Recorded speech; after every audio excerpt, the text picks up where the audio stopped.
A Newin e a FSB. A gente é um guardião da boa informação. Quem são, né, as vozes aí da pandemia? Realmente revolucionário assim no mercado de comunicação. Isso é uma nova realidade. Estamos começando mais uma edição do Newin Talks.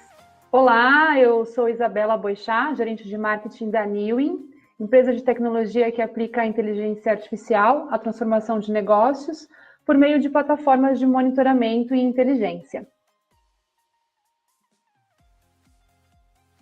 No dia 7 de maio, a Newin e a FSB, maior agência de comunicação da América Latina, lançaram uma plataforma aberta e gratuita com uma visão completa sobre a repercussão do coronavírus nas redes sociais. O dashboard Covid-19 é atualizado diariamente com os principais dados sobre saúde, economia, política e outros assuntos bem comentados nas redes. Hoje, reunimos representantes das duas empresas para compartilhar informações sobre o processo de criação e construção do dashboard e trazer um olhar crítico e de análise para quais insights podemos tirar da ferramenta e da situação atual. Eu vou apresentar os nossos convidados. A gente está com o Fábio Rios, diretor de vendas e marketing da Newin. Ahmed Clyde, ele é PO, Product Owner da Newin. Luciano Pires, diretor da FSB Inteligência. Caterine Ângelo, coordenadora de BI na FSB Inteligência. Obrigada a todos pela participação. Eu fiz algumas perguntas direcionadas aos convidados. Eu vou começar com a primeira, para o Fábio, que é para explicar um pouco para a gente, Fábio, contar como começou essa parceria de Newin e FSB e também em qual contexto que nasceu o projeto do Dashboard. Tá legal. Obrigado, Isabela. Obrigado pela oportunidade de poder trazer um pouco mais desse projeto tão instigante, assim, tão provocador que foi na construção. A gente vinha falando um pouco aí no backstage a questão de coabitar a inteligência artificial com a inteligência natural, né? Então tem uma série de elementos que fazem desse projeto ser realmente algo muito realmente revolucionário assim no mercado de comunicação. Acho que ele é um marco bem importante sobre aquilo que é possível fazer, né? Quando se juntam aí expertises tão complementares como foi o caso aqui. E isso me traz o resgate para justamente explicar um pouco como que começou essa parceria, né? Na realidade, a gente entende que essa parceria ela foi aí ela foi firmada a partir das inquietações das duas empresas em conseguir construir coisas mais relevantes para o mercado de comunicação, né? Então a FSB, por um lado, poxa, uma agência que dispensa apresentação, né, o maior player da América Latina, com brilhantes contas, uma trajetória fantástica, e fazendo as suas inúmeras atividades, mas com a percepção de que tecnologia poderia impulsionar mais.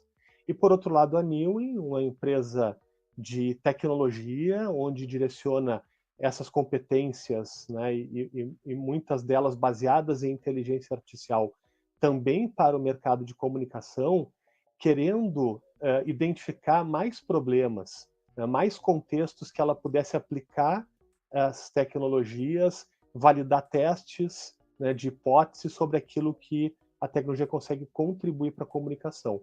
No momento que esses dois players acabam se conhecendo, né, as primeiras conversas já levaram a gente a desafiar o status quo, né?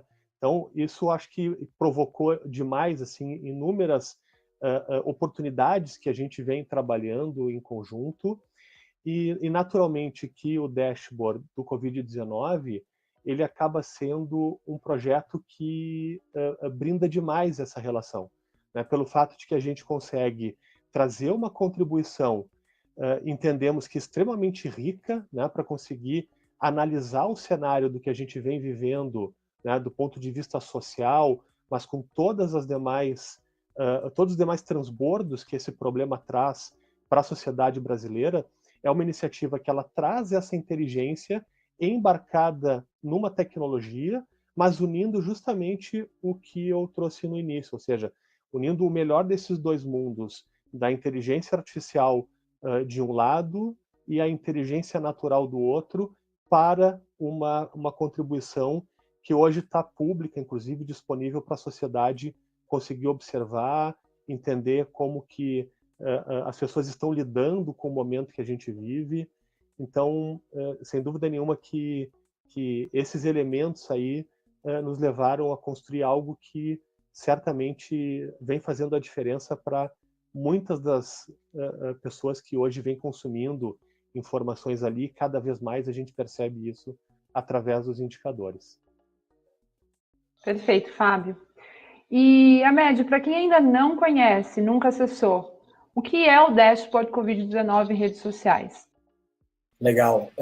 O dashboard do Covid, ele na verdade nos dá uma repercussão do dia a dia sobre o assunto Covid nas redes sociais. Então a gente consegue ter uma visão bem macro do que está acontecendo nas redes sociais, qual é o sentimento das pessoas nas redes sociais, mas também ter uma visão detalhada do dia a dia, do sentimento e das evoluções do assunto. A gente sabe que, enfim, é o assunto que toma conta do nosso dia a dia, a gente vive Covid todo dia, e isso evolui rapidamente. Todo dia tem uma novidade, todo dia tem um acontecimento no nosso país, no mundo mesmo, e isso impacta todos nós.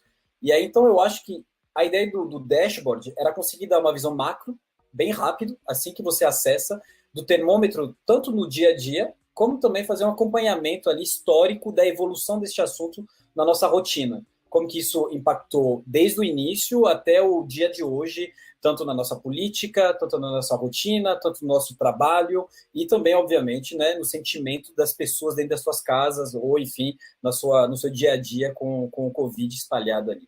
Tá? Eu não sei se eu consegui resumir bem, mas é por aí. Não, tá perfeito. E, Fábio, quando foi criado o Dashboard, para quem vocês pensaram? Para quem ele era destinado, né? E quais as principais utilidades que você enxerga nele? Bacana, Isa. O ponto principal do dashboard, que eu acho que nos impulsionou muito para a construção dele, é o fato de que a gente se depara, né, em todos os temas, de uma maneira geral, com muita informação que é falsa, né, as chamadas fake news.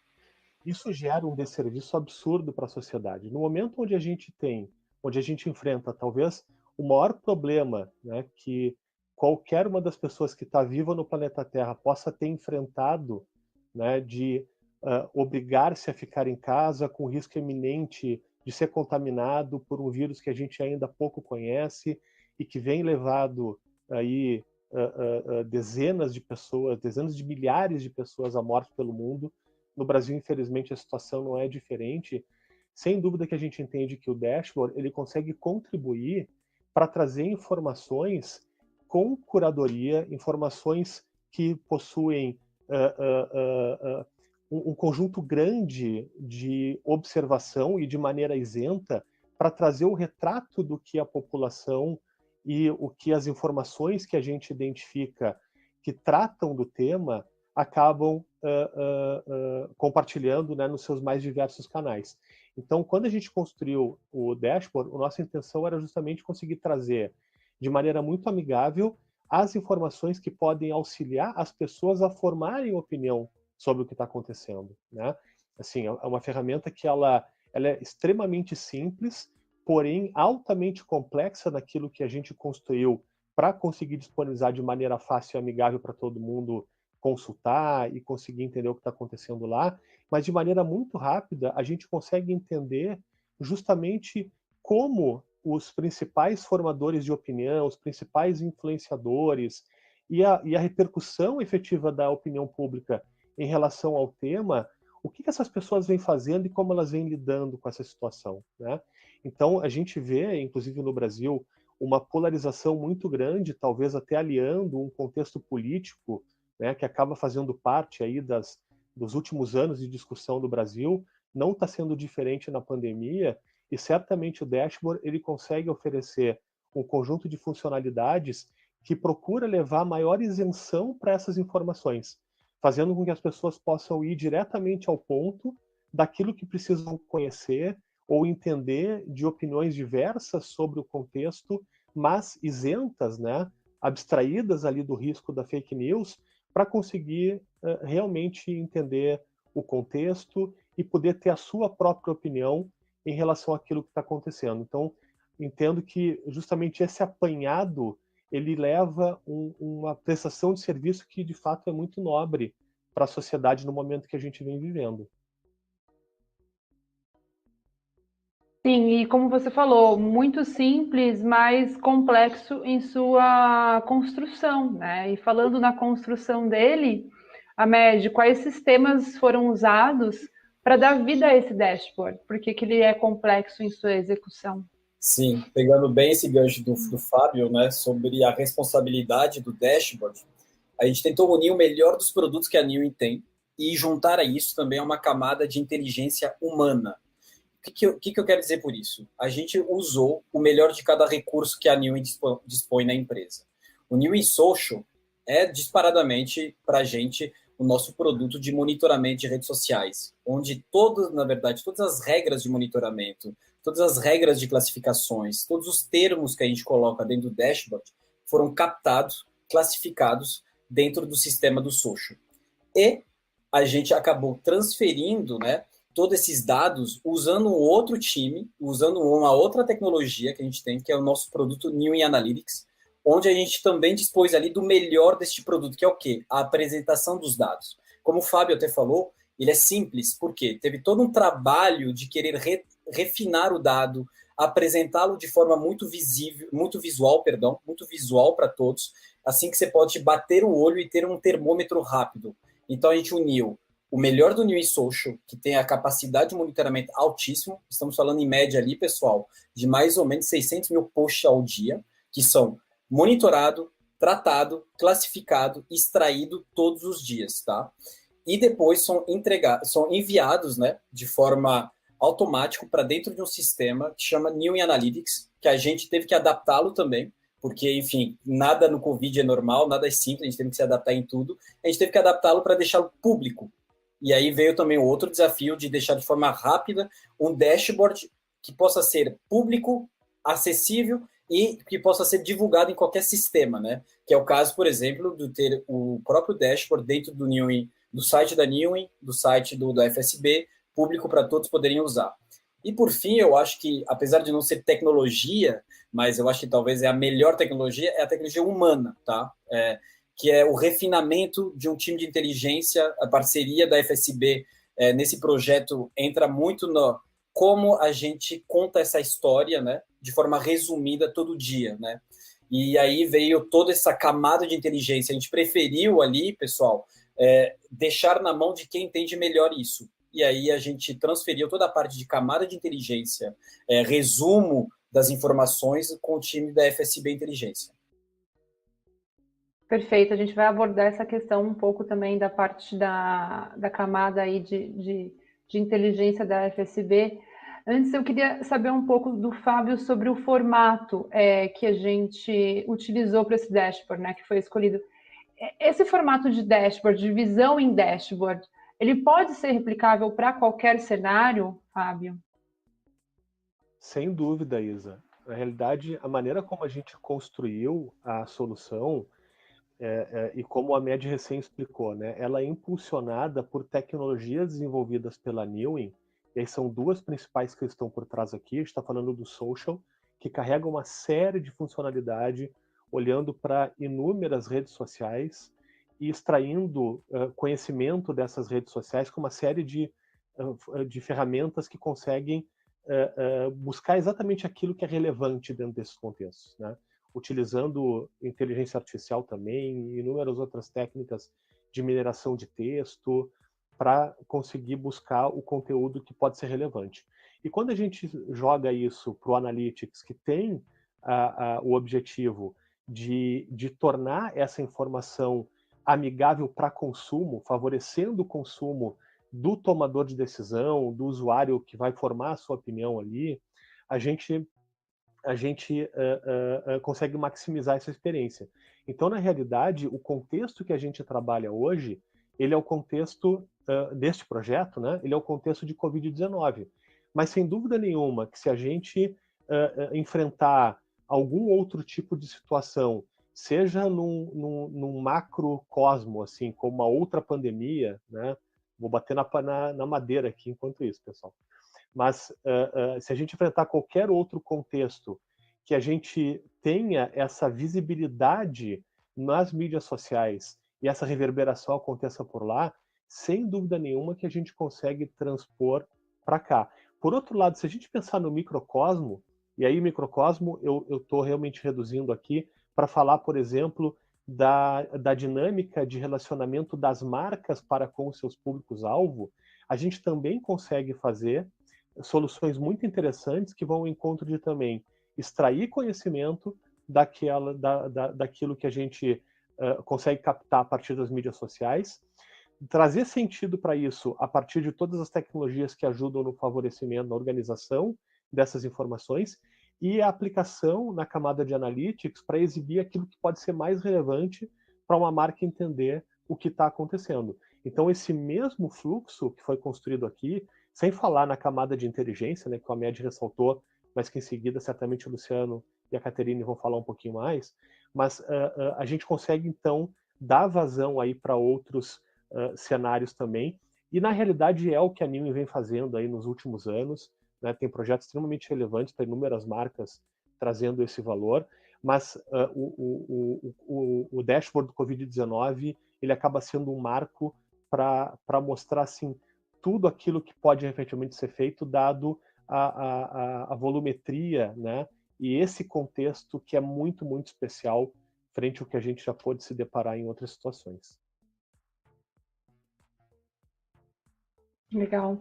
Caterine, a FSB teve um braço muito importante também na estratégia e definição de temas, assuntos que foram abordados, que estão sendo abordados nesse Dash.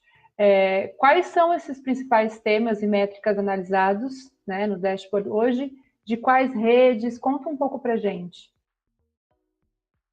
Oi, Isabela. Oi, pessoal. Bom, o trabalho que a gente fez para estruturar o dashboard em termos de temática, ele é muito fruto de um outro trabalho que a gente já vinha fazendo desde março. Nós temos uma produção diária com um reporte sobre Covid-19, onde a gente traz ali o que é destaque no mundo, né, na imprensa, e já trazia também o que era destaque nas redes sociais. Juntamente com a Newin, a gente traz esse dashboard para otimizar também o nosso trabalho, para otimizar também a nossa visão. As temáticas foram definidas com base no que a gente vinha vendo que vinha acontecendo na epidemia. E, principalmente, a gente consegue ajustar essas temáticas ao longo do tempo. Então, o dashboard ele foi todo preparado e o painel do Newin Social, como a Ahmed falou, ele foi todo estruturado para que a gente consiga incluir novas temáticas e tirar aquelas temáticas que já estão ali decadentes.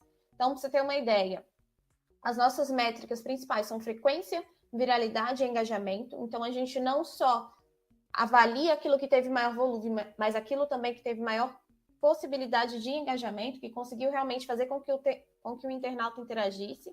A gente avalia a frequência, então quem está realmente ali dedicado a falar sobre a pandemia, porque a gente sabe que dentro das redes sociais a gente tem os influenciadores pontuais, aquele que fala alguma coisa num dia, ele bomba bastante, mas fica restrito àquele dia. Com o Dash do Covid, a gente consegue diluir essa representação desse influenciador pontual e a gente consegue avaliar realmente quem são, né, as vozes ali da pandemia. E os temas que a gente avalia, os assuntos que a gente consegue ver dentro do dashboard, eles são vários, assim. Eu acho que a maior riqueza e o maior ponto desse dashboard é exatamente isso. A gente não se foca apenas no assunto do dia ou no assunto que foi mais relevante, mas a gente tem algumas caixinhas temáticas, como a questão das medidas de enfrentamento, que aborda não só o isolamento social, mas também os medicamentos utilizados, a questão da higiene, a produção de máscaras, que é algo que vem sendo bem discutido dentro das redes sociais, né? A gente tem bastante tutorial de como produzir máscara, bastante tutorial sobre como lavar as mãos, tudo isso é abordado dentro do dashboard. Além disso, a gente avalia a questão da saúde, então quais são as medidas que o Ministério da Saúde vem tomando, as medidas que cada Secretaria de Saúde vem tomando. A gente consegue ver esse extrato filtrando ali direto no painel. Nós conseguimos entender quais são as discussões que são mais politizadas, o tanto que as pessoas estão falando sobre emprego, renda, e também ter uma visão de como estão as marcas, né?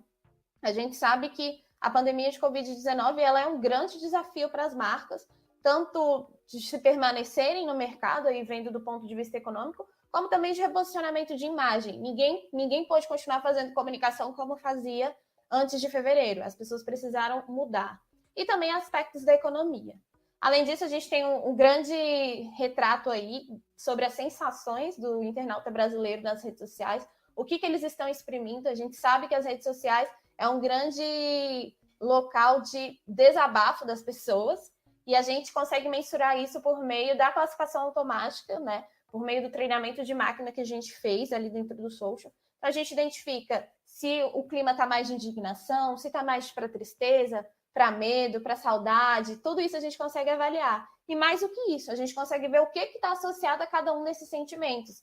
Porque, de repente, o que está gerando indignação não é a mesma coisa que está gerando um sentimento de desânimo, um sentimento de alegria. A gente consegue destrinchar tudo isso. E vai muito, Isabela e pessoal, vai muito do que a pessoa quer saber. Então, a gente fala que o dashboard ele é para todos os públicos. Ele é desde o cidadão comum, que quer saber o que está rolando ali dentro do dashboard, até um CEO, que quer saber como está a marca dele, um tomador de decisão em termos de comunicação, um jornalista. Ele é para todos os públicos, desde que a pessoa olhe para ele e veja aquilo que ela quer saber. A gente tem um golaço também, que é a questão do isolamento social. Então, tem um gráfico no dashboard que ele ilustra exatamente como está a defesa e como estão as críticas ao isolamento social. E a gente vê como as redes conversam ali com o que está acontecendo na política. Quando o Bolsonaro anunciou as medidas de afrouxamento do isolamento, a gente viu um grande pico dos apoiadores dele, que fez com que as críticas ao isolamento superassem a defesa. Então, foi a primeira vez que a hashtag Fica em Casa não ficou ali entre os destaques, né? E a gente consegue acompanhar essa evolução política e essa evolução dos debates, inclusive o sentimento do cidadão em relação a isso, com base só nesse gráfico, para você ver o quanto é rico. As hashtags de maior relevância, as hashtags são a temperatura da rede, né? São o primeiro retrato. E um grande diferencial é que a gente tem a timeline, né? Então, a gente não só traz os dados, não só traz os números, mas a pessoa pode ver ali na prática o post. Quem é que está falando, como está falando, a cara que o usuário falou. Porque a gente sabe que até colocar em caixa alta já é um outro sentimento que a pessoa está expressando dentro das redes sociais. E também os países e estados mais citados. A gente vê que São Paulo é o campeão de citações, mas a gente está atento. Quando alguma coisa muda, a gente vai lá e fala ali naquele campinho de texto, ou a gente traz a nossa newsletter diária sobre Covid. Hoje a gente trabalha com Facebook, Twitter e Instagram, e em breve a gente vai ter o YouTube também dentro do dashboard. Então ele é super completo, ele é realmente o retrato da pandemia nas redes sociais. Perfeito, Catarina. Ele é realmente bem completo, bem dinâmico e, como você disse, ele ilustra muito bem até sobre o isolamento. A gente teve essa curva que você comentou, que mostra essa influência política, mostra um pouco da confusão também, né? Que às vezes os internautas sentem, esse sentimento ambíguo de também às vezes oscilar entre o isolamento. Isso é muito interessante. E, Luciano, queria saber um pouco de você, por que a decisão de lançar essa plataforma agora, né? Ela foi lançada no começo deste mês. E qual é o diferencial dela entre outras plataformas ou iniciativas que a gente vê por aí do Covid-19? Oi, Isabela. Oi, pessoal. Bom, é um prazer estar aqui falando de um projeto tão bacana como foi esse projeto. Ele é resultado de tudo isso que meus amigos já falaram aí, é resultado de muito engajamento, de muita sinergia, no melhor sentido que essa palavra pode ter, de muita entrega, de muita criatividade e de muita provocação. Então, a Caterine lembrou aí coisas que, para pegar a última fala dela, a gente aqui na FSB Inteligência, nós somos uma área de produção de conteúdo, análise e coleta de dados especiais para clientes igualmente especiais. No dia 11 de março, a OMS decretou que a Covid era uma pandemia. Naquele dia, que para a gente é o marco zero, a gente produziu um documento muito extenso para compartilhar internamente e para compartilhar com parceiros, clientes e não clientes. No dia 12 de março, a gente já estava na rua com um dashboard de imprensa, um dashboard estático, onde a gente concentra nele,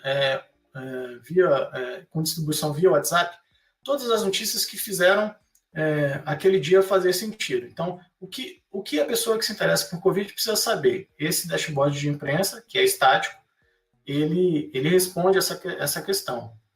A gente tinha, dentro das equipes, um desejo muito grande de dedicar um olhar e uma energia para redes sociais.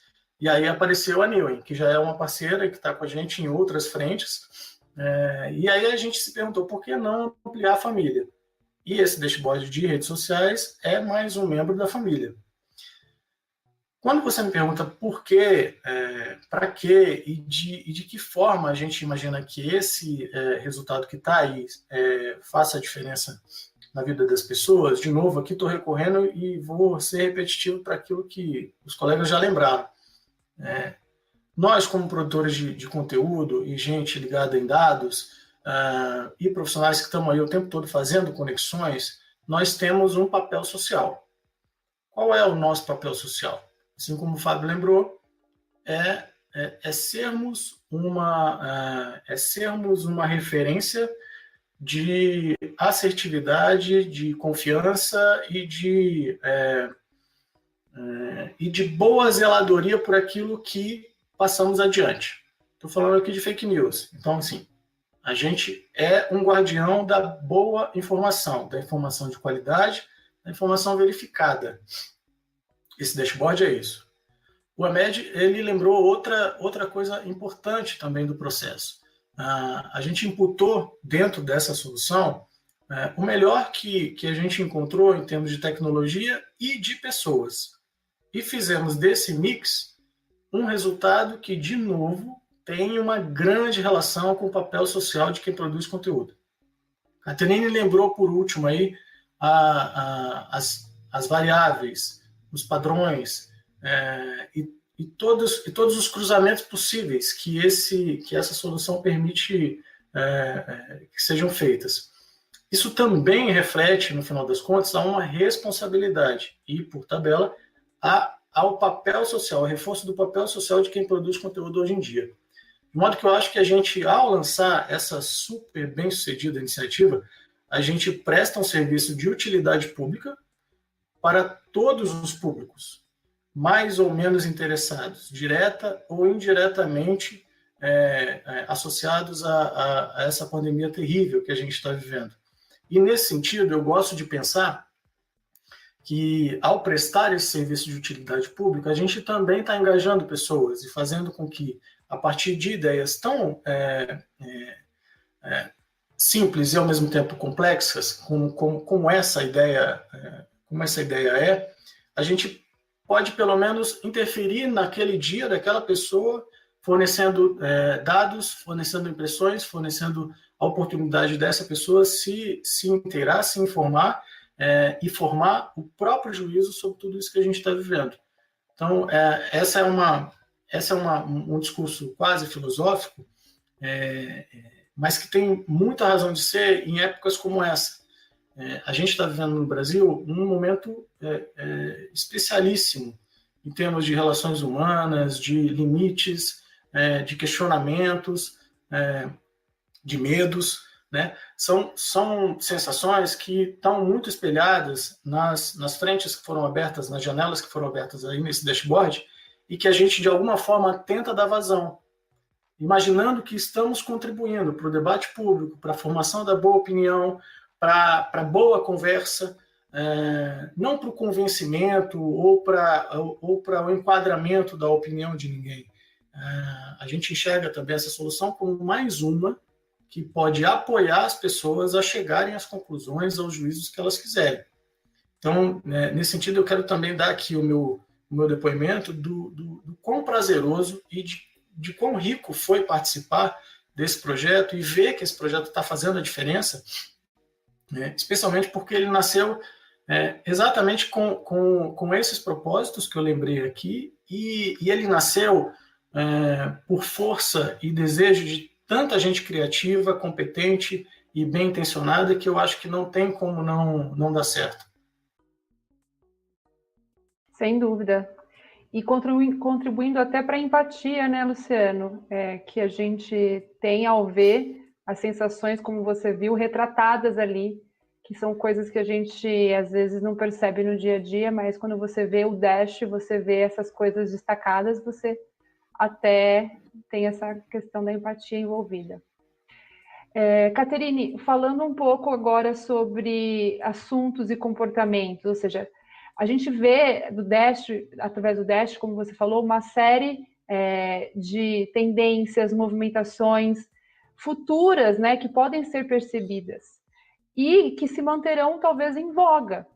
O que você acha sobre isso? Quais assuntos e comportamentos se manterão, continuarão, na sua opinião? Bom, é bem isso mesmo que você falou, Isabela. Pelo dashboard, né, eu acho que uma grande questão dele é que ele tem uma função muito preditiva e validadora daquilo que vai ser notícia e daquilo que já é notícia hoje, né? Então, as redes sociais, elas já vinham se tornando a pauta, né? Elas já traziam a pauta daquilo que ia se destacar, principalmente o Twitter. Então, a gente sabe que um assunto que é trending topic no Twitter, ele vai ser manchete, né? Tanto no noticiário online quanto naquilo que é TV, no que é rádio. Então, a gente tem um cross de mídia muito forte aí. E eu acho que algumas das coisas que a gente mais vê que se destaca é a questão do reposicionamento das marcas, e aí por uma questão de sobrevivência, a migração e a consolidação dos influenciadores nas temáticas de governo e de políticas públicas. Então, a gente vê diversos influenciadores aí que ficavam presos nos seus nichos, seja de moda, seja de música, seja de entretenimento, se tornando importantes vozes quando a gente está falando de políticas públicas, e isso com certeza veio para ficar. O cancelamento, né, que as pessoas falam, o cancelamento de pessoas e marcas que não tomarem cuidado com o tom da sua comunicação, ele vai seguir como uma forte tendência, isso é bastante preocupante aí para as marcas. Eu acho que as marcas têm que ter esse cuidado, não só as marcas pensando em organizações, mas as próprias marcas pessoais, né, falando aí de jornalista, de celebridade, todo mundo tem que tomar muito cuidado. A gente vê também o papel dos diretores, dos presidentes e dos CEOs dentro das redes sociais, ou fora delas, mas o que influencia, a gente tem vários casos aí de pessoas que foram felizes ou infelizes em suas declarações, e isso teve um impacto relevante para a marca. As lives, que vieram para ficar, claro. É lógico que quando o isolamento social acabar, elas não vão estar tão em alta, porque as pessoas vão querer correr para a rua, mas com certeza é um formato que veio para ficar, porque ele dá poder de ser veículo midiático para qualquer pessoa, para qualquer organização. E aí você sabendo fazer isso de uma forma que agregue conteúdo, que agregue valor para o seu público, com certeza você tem aí uma poderosa ferramenta na mão. O combate às fake news, ele ficou bem mais forte também com essa questão do Covid. Então, as pessoas estão, assim, ferrenhas no combate às fake news. E, acompanhando isso, a gente tem também um comportamento do internauta de sempre trazer uma opinião baseada em alguma fonte científica. Então, todo mundo agora virou embaixador da ciência. Eu acho que isso vai se perpetuar também aí pelos próximos meses e anos, né? Ninguém mais fala nada sem ter uma fonte ali para trazer. Eu acho que esses são as principais tendências. Perfeito. E com base no que vocês estão coletando de informação, quais temas tiveram mais repercussão nesses últimos dias? Vamos dizer aí num espectro de uma semana, 5 dias. Infelizmente, Isabela, os últimos dias a gente tem visto a indignação e o medo tomarem conta por conta do aumento dos casos, principalmente aqui no Brasil, a América do Sul se tornando aí o novo epicentro da doença. Então, o aumento dos casos tem trazido muita preocupação para o internauta e muita indignação com relação a políticas públicas, enfim, que o internauta acaba se expressando ali. Outro ponto também que é muito debatido é a questão do uso da cloroquina, os protocolos médicos, todo mundo tem uma opinião para dar sobre isso também. E o que nunca sai de voga, principalmente no Twitter, que é o embate entre grupos pró-presidente, contra o presidente, a esquerda e a direita. Esses dois grupos, eles sempre estão ali, seja qual for o assunto, eles sempre são duas grandes bolhas na rede. Esses são os assuntos principais que a gente vê aí nos últimos dias. E aí a gente tem alguns assuntos adjacentes, como o futebol, que teve uma reabertura na Alemanha e que está tendo um ensaio aí para reabrir em outros locais. Mas são assuntos mais lateralizados. O aumento dos casos e os protocolos médicos realmente são os temas dos últimos dias. Essa próxima pergunta é uma pergunta que eu gostaria de fazer para os 4, na verdade, para quem quiser contribuir também. É uma pergunta que é com base na análise de vocês do dashboard, mas também uma análise pessoal Queria entender um pouco como que vocês analisam o sentimento geral em relação à pandemia. Legal. Pois bem, assim, eu acho que a gente ainda vai ter oportunidade de ver mais desdobramentos sobre isso, né? Tem uma questão que eu acabei trazendo ali numa fala inicial minha, que é a questão da politização, né? Tem quase que um resumo assim de que quem é de direita toma cloroquina e tá tudo certo, e quem é de esquerda fica em casa que vai ficar tudo bem também, já vai passar, né? E eu vejo assim, existe uma dificuldade muito grande, e é isso, assim, é um pouco do retrato mais recente do Brasil, e eu vou falar de recente porque até lá ao impeachment, né, e aquela discussão que levou a esses eventos todos, a gente não tinha, nós não éramos reconhecidos como um povo politizado, né? E cada vez mais o brasileiro, de uma forma geral, ele traz para sua rotina a discussão de política, né? Só que uma discussão de política, e aí é que eu não quero fazer nenhum tipo de juízo de valor direcionado para nada, mas me parece que uma análise de política ainda muito apaixonada, né? Muito ligada, na realidade, a expectativas que se pode colher entre o que as pessoas têm de entendimento do que é ser esquerda e do que é ser direita, né? E é interessante porque a gente vê que isso acaba mudando de tempos em tempos. Assim, o Fernando Henrique, por exemplo, foi nosso presidente aí durante 2 mandatos. Ele foi um cara assim, já extremamente reconhecido pela direita e de repente ele virou um super cara de esquerda. Isso vem mudando a cada ciclo de depoimentos que ele vem fazendo ou citações que ele acaba sendo lembrado. Isso nos gera, de fato, assim, um reflexo na pandemia que a gente consegue ver características muito similares, né? Então, isso que a Caterine recém falou sobre uma preocupação que parece de fato que vem acontecendo e eu mesmo, nas minhas interações pessoais, vejo cada vez mais as pessoas procurando trazer ciência nas suas opiniões, né? Mas eu acredito que isso talvez seja uma tendência, né?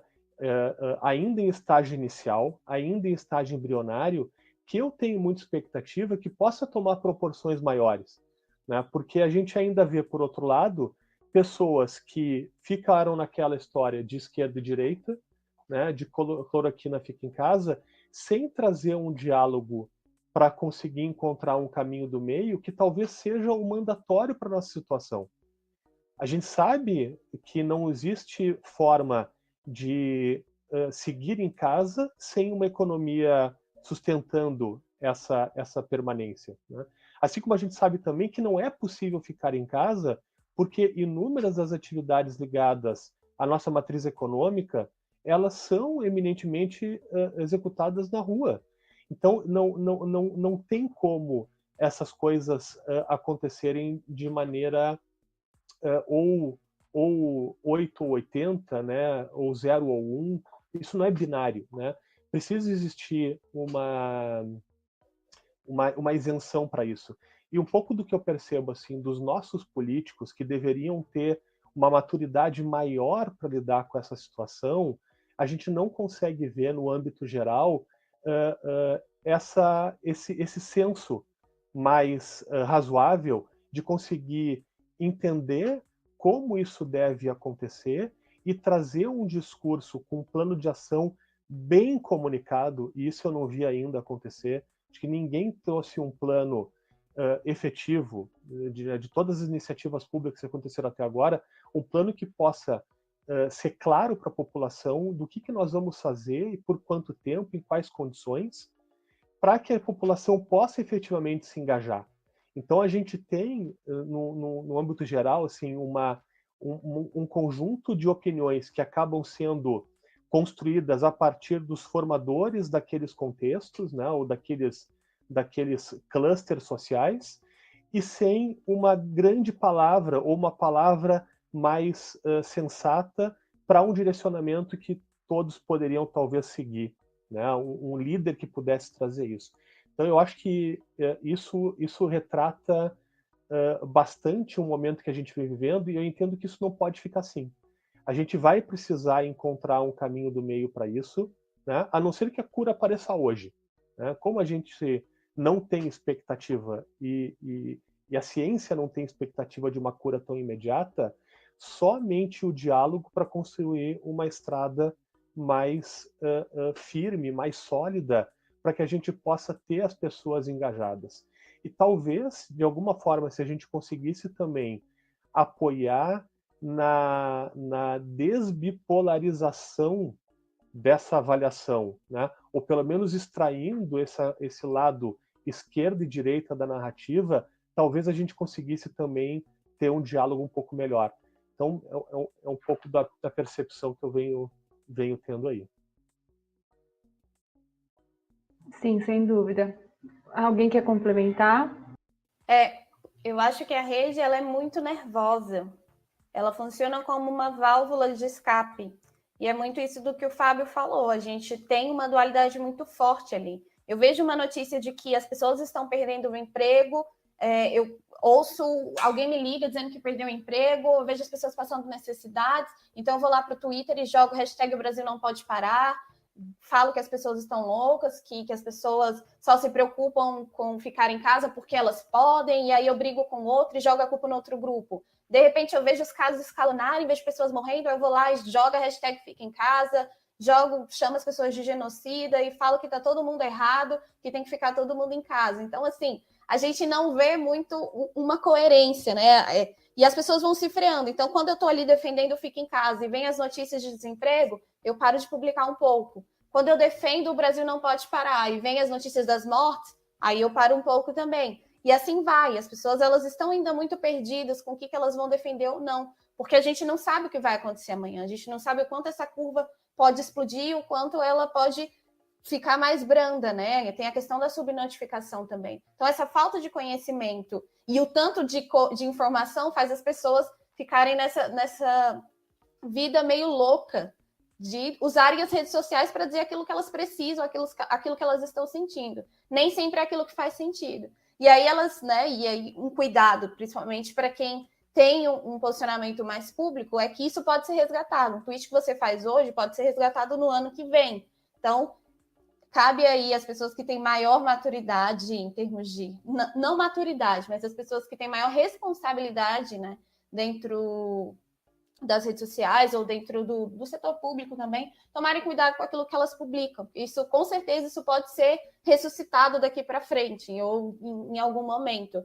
E como a gente não conhece o futuro, a gente não quer ser responsabilizado nem pela quebra da economia, nem pela morte de um monte de gente, né? Eu acho que a gente tem que parar com esse momento de ficar um brigando com o outro, porque tá indo, na verdade, tudo pro buraco.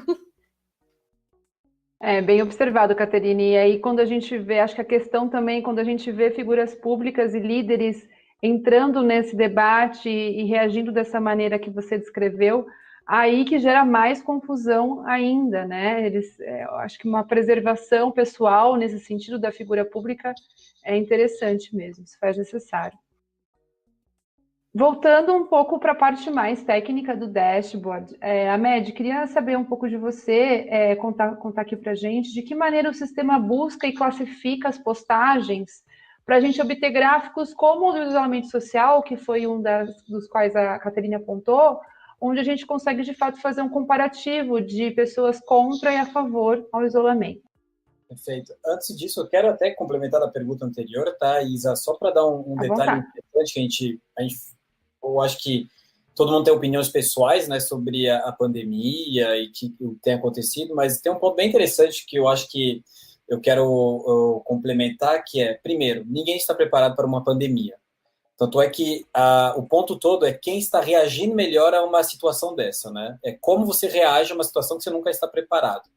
E o segundo ponto é o quanto a tecnologia tem apoiado bastante também as empresas, as corporações. A gente falou de live aqui, a gente falou um pouco também de se interar via outros meios, e a tecnologia ajudou bastante. Algumas empresas aprenderam na marra a ter que se adaptar. A gente está falando, todo mundo ali está falando de ficar em casa ou ir para a rua, mas no final do dia o home office está, todo mundo aqui está da sua casa. E aí como que você consegue se adaptar de forma muito rápida a uma nova rotina? Que é um pouco o reflexo também que a gente teve que se adaptar rapidamente para construir esse dashboard, né? Então, assim, eu acho que isso é bem interessante, ver as empresas tendo que se adaptar, eu acho que isso vai ficar. Nos Estados Unidos, a gente discutiu até sobre o mercado de imóveis de escritórios por conta de empresas que estão conseguindo agora entender que o home office pode funcionar e você pode performar da mesma forma. Então, isso é uma nova realidade também que está vindo aí e vem para ficar, porque ela impacta em economia, ela impacta em custo também, nesse sentido. E sobre a questão mesmo da opinião, e dando um pouco a minha, eu acho que assim, a imprensa nunca foi tão questionada no Brasil, em todos os motivos, e ela nunca é tão importante numa situação dessa, ela nunca foi tão importante para a gente ter conteúdo confiável, ter conteúdo reais. O Luciano falou de fake news e tudo mais, é tão difícil em situações tão extremas que estamos ali, ninguém está preparado para isso, onde você pode se apoiar para se informar melhor, né? E aí o dashboard é um deles, o conteúdo não dinâmico, mas que o Luciano comentou também pode ser um deles também. E eu acho que é uma grande responsabilidade também para todos nós, né? Saber repassar uma informação correta, saber o momento de ficar quieto também e observar e simplesmente seguir regras também pode ser importante em algum momento. Então, eu acho que tecnologia tem ajudado bastante. Eu acho que todo mundo da sua casa, alguns em Brasília, Porto Alegre, interior de São Paulo e Marília, eu aqui em São Paulo, e a gente está trabalhando. O Gabriel também está lá, também no interior, em Porto Alegre, e a gente está trabalhando para o mesmo objetivo. Eu nunca vi Caterine pessoalmente na vida. E a gente trabalhou todos os dias no dashboard do Covid, até o lançamento. Então, eu acho que esse é um ponto positivo no sentido, bem, com bastante aspa, tá? Sobre essa nova rotina que o Covid nos forçou a ter, né? Eu acho interessante. E aí, entrando sobre a questão do isolamento, a favor do isolamento, ou contra o isolamento, eu acho que tem um ponto bem chave no sistema do dashboard, né, foi a configuração das informações. A gente perdeu tempo configurando informações para garantir uma extração de dado bem, digamos assim, que refletisse de fato a realidade do Brasil. Do Brasil e do mundo, né, mas o nosso foco é Brasil aqui. E eu lembro muito bem da Caterine falando sobre a importância da gente ser bem preciso nas informações que a gente colocaria no dashboard e justificar cada ponto dele. Então, a gente não tentou ali inventar alguma coisa que não existisse ou recriar a roda. Não, a gente queria simplesmente pegar um retrato real de quem era a favor e quem era contra o isolamento. E aí, para isso, a gente não queria usar robô de interpretação, machine learning, não.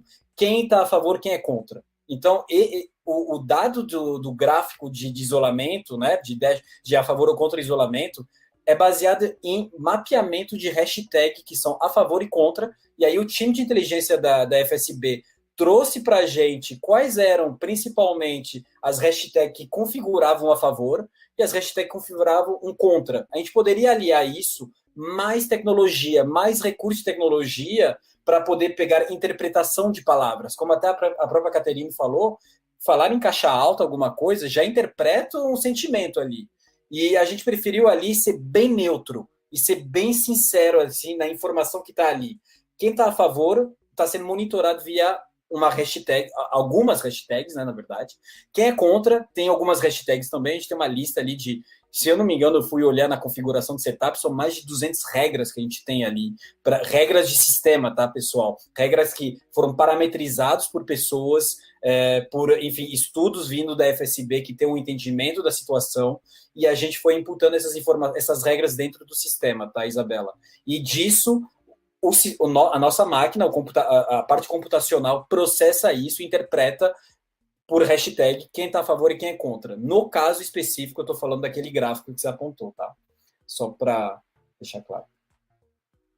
Eu acho que é isso, assim. Mas até um ponto importante também, Isa, só queria até complementar, levamos cerca de 1 semana e meia para configurar todas as regras de monitoramento, de classificações.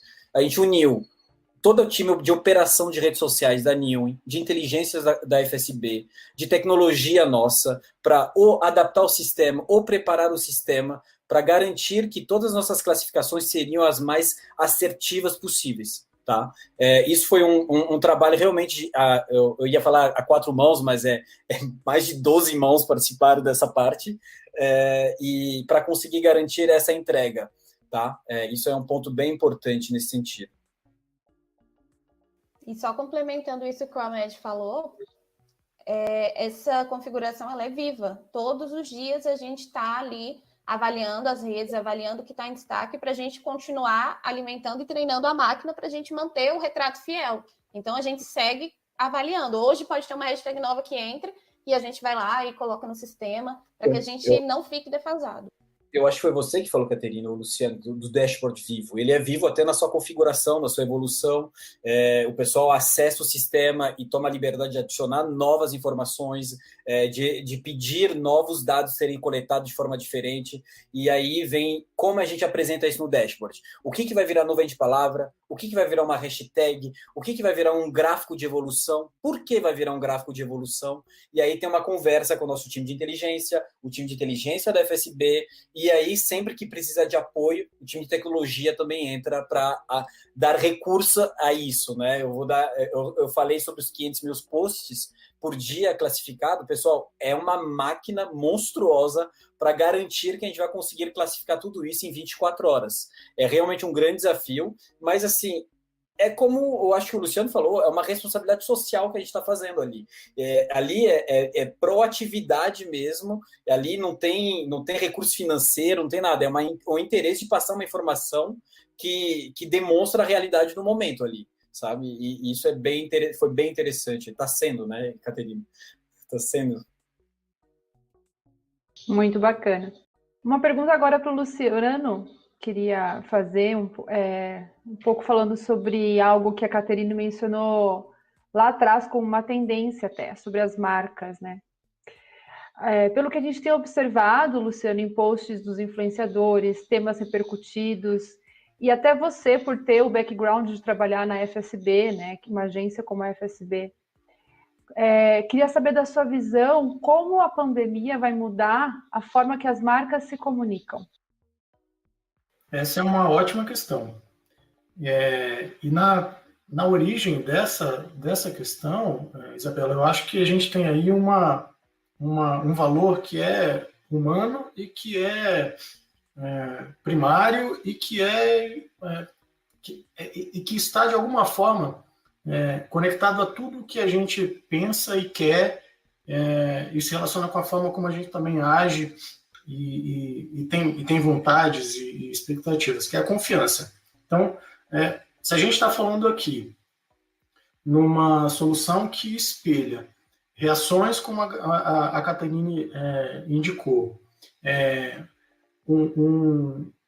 padrões de comportamento que estão dentro desse discurso do Ahmed em relação ao setup, às escolhas, aos filtros que a gente aplicou.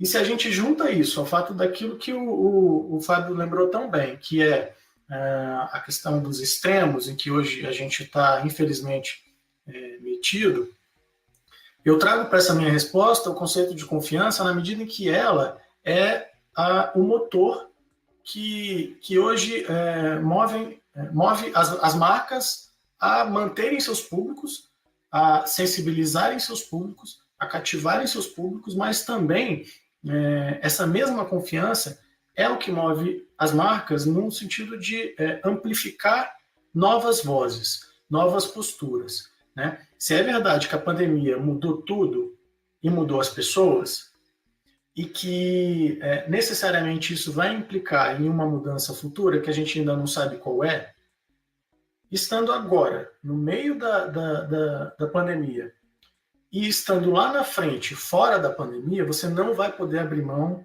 desse valor que é a confiança. Então, o que a gente tem percebido nessa atualização diária é que, pelos fluxos de conversas e todos os sentimentos e reações que eles despertam, essa questão da confiança associada a valor e associada a marcas, ela desperta desejos, ela desperta paixões, mas ela também desperta ódio e, ao mesmo tempo, uma repulsa que pode fazer com que aquilo que hoje é adorado, amanhã será odiado, né?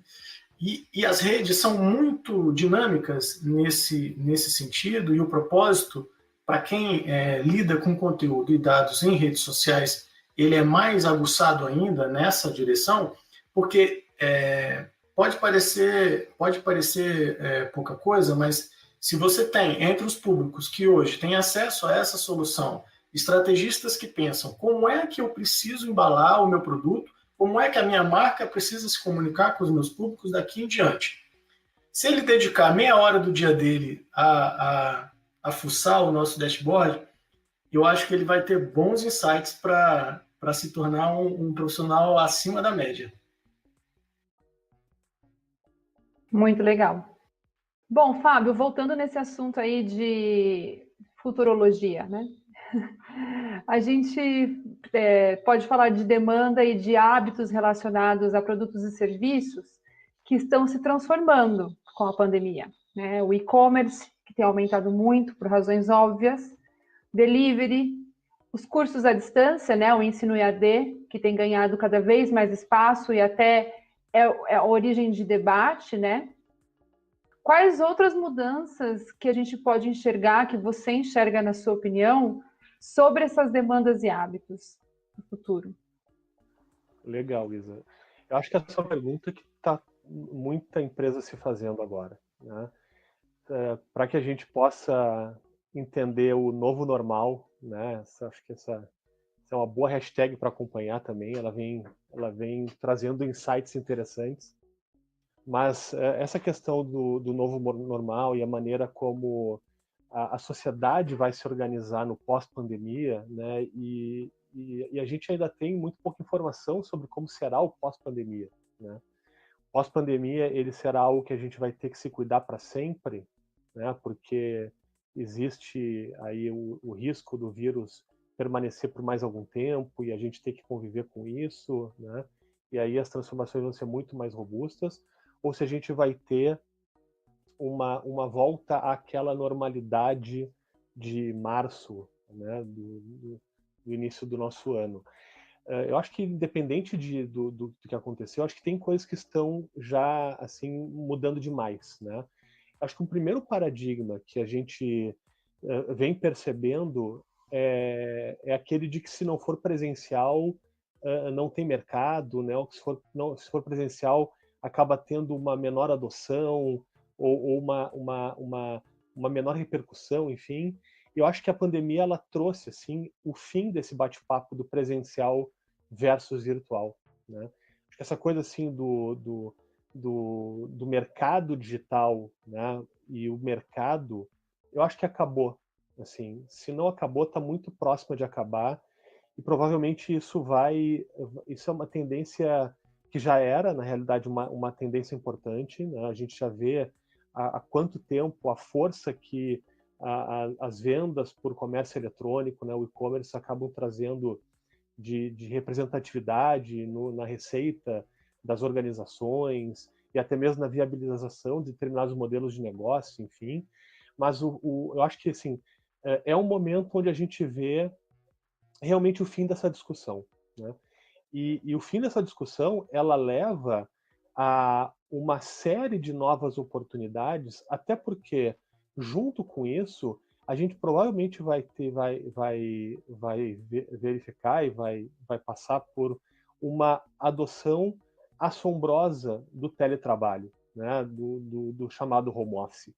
Então, isso deve levar a transformações ainda maiores, porque imagina, a gente se organiza para trabalhar no nosso dia a dia e talvez seja a maior parcela do tempo onde a gente está interagindo com o ambiente externo, né, fora do nosso lar, e com as oportunidades mercadológicas que estão na nossa rota, né, de ida ao trabalho, por exemplo, ou a saída para o almoço, né, muitas vezes aquela fugidinha de meio de tarde para ir pagar uma conta ou fazer alguma coisa, comprar um produto, né?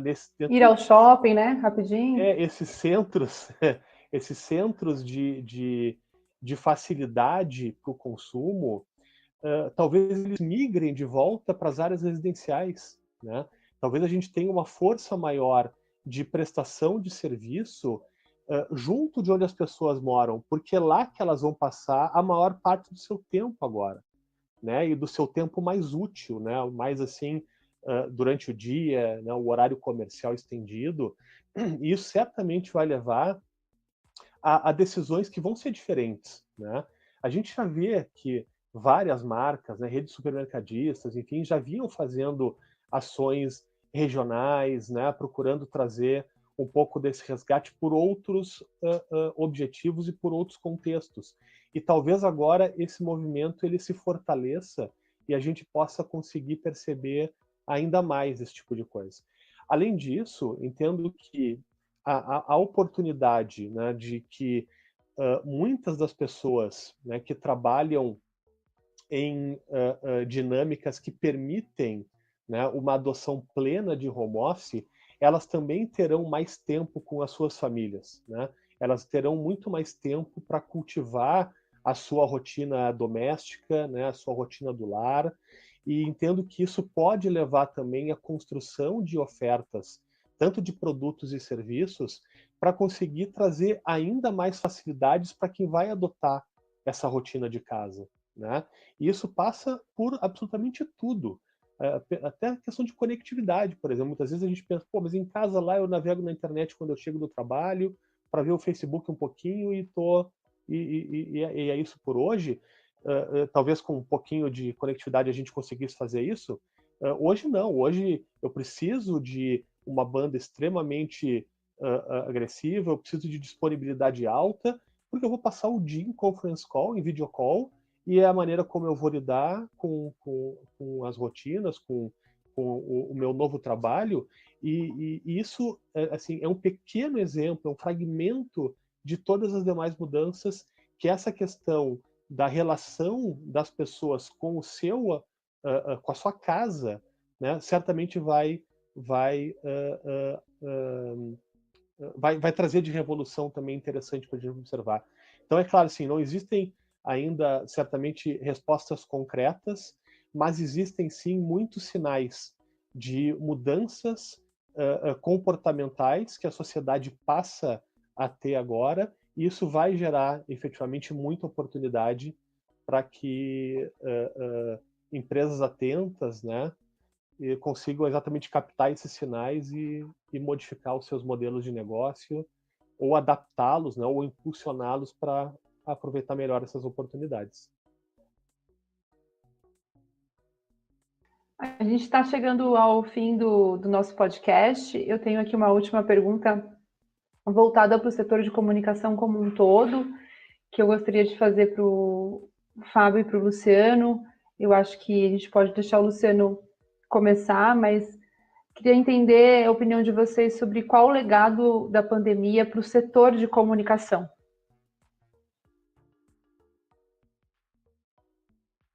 Bom, essa também é uma boa pergunta. Na verdade, a gente está num processo que a gente não entende direito se ele está na metade, se ele está no fim, né? Então, isso tira um pouco daquela capacidade, mesmo os mais afoitos, de prever, né? Hoje, quem faz previsão está fadado a errar.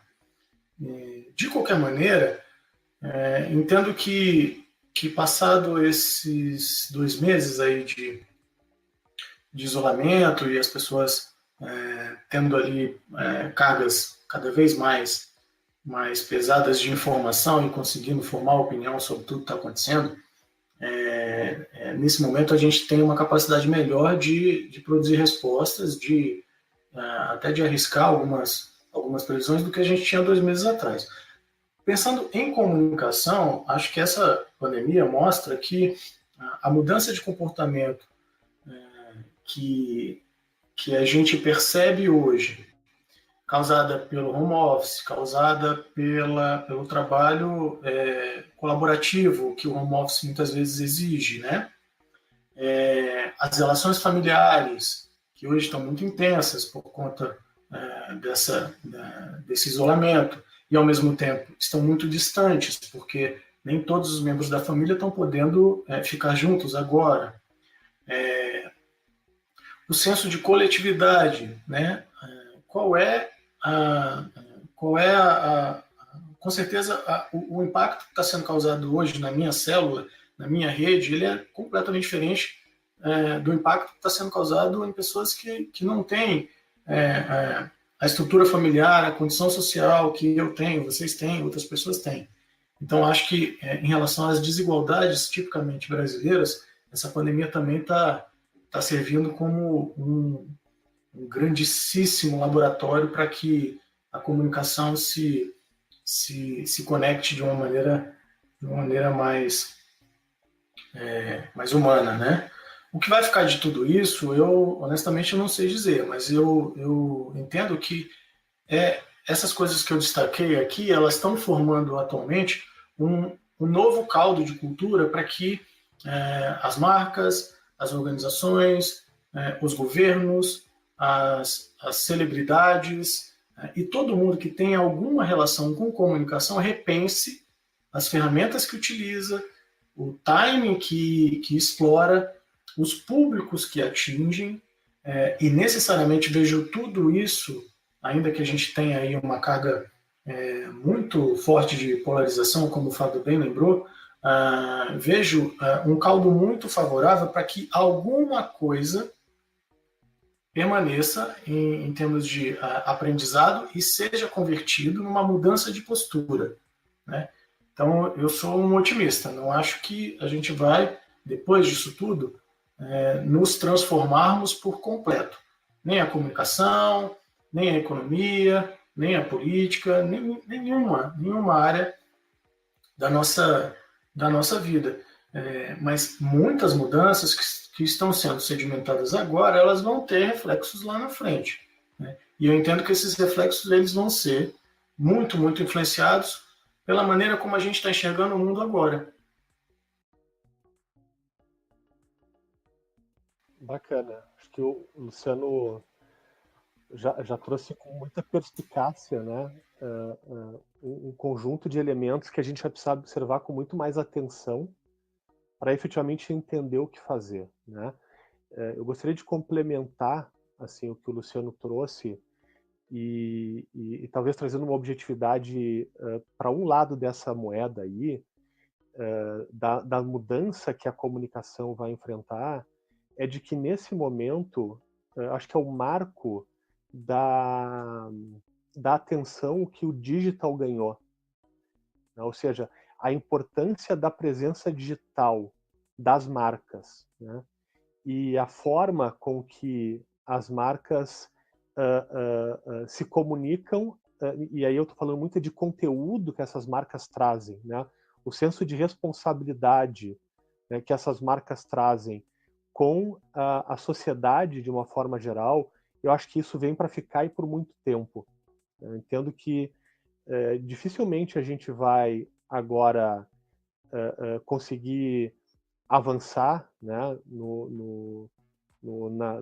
nas ações de comunicação sem a gente considerar num peso absolutamente enorme, né, e maior do que a gente já vinha observando a questão do meio digital, sem dúvida nenhuma, e a gente já tem percebido, né, todos esses movimentos de lives, especialmente, né, mas de outras ações digitais. As plataformas acabam favorecendo funcionalidades que permitem qualquer um fazer iniciativas assim. Então, acho que essa expoência, né, cada vez maior dos micro-influenciadores, né, esses formadores de opinião regionais, eu acho que é algo que a comunicação também vai precisar ficar muito mais atenta, né? E sem dúvida que a responsabilidade, né, o quinhão da responsabilidade social que todas as marcas têm com o país onde está aquele mercado que ela atua, né, com a localidade onde o seu mercado está presente, sem dúvida nenhuma que isso vai ser valorizado demais pelos consumidores.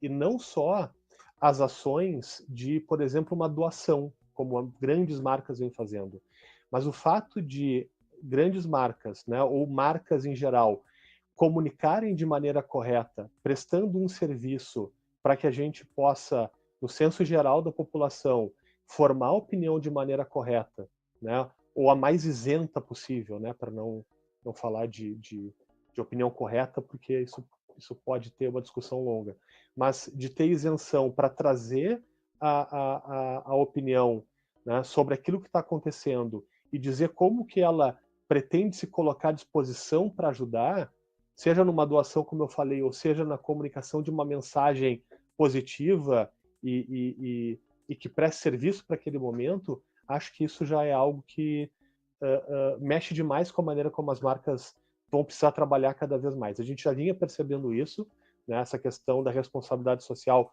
já é algo muito forte nas marcas há algum tempo, mas esse momento traz uma atenção absurda para esse elemento na composição dos atributos de valores da marca, enfim, e acho que isso é algo que não dá para a gente dispensar mais nas estratégias de comunicação das marcas. Perfeito, Fábio. Bom, pessoal, a gente chegou ao fim de mais um Newin Talks. O dashboard está disponível em ambos os sites, Newin e FSB, nossos parceiros na criação do dashboard. Eu agradeço muito os convidados, Fábio, Luciano, Amed e Caterine.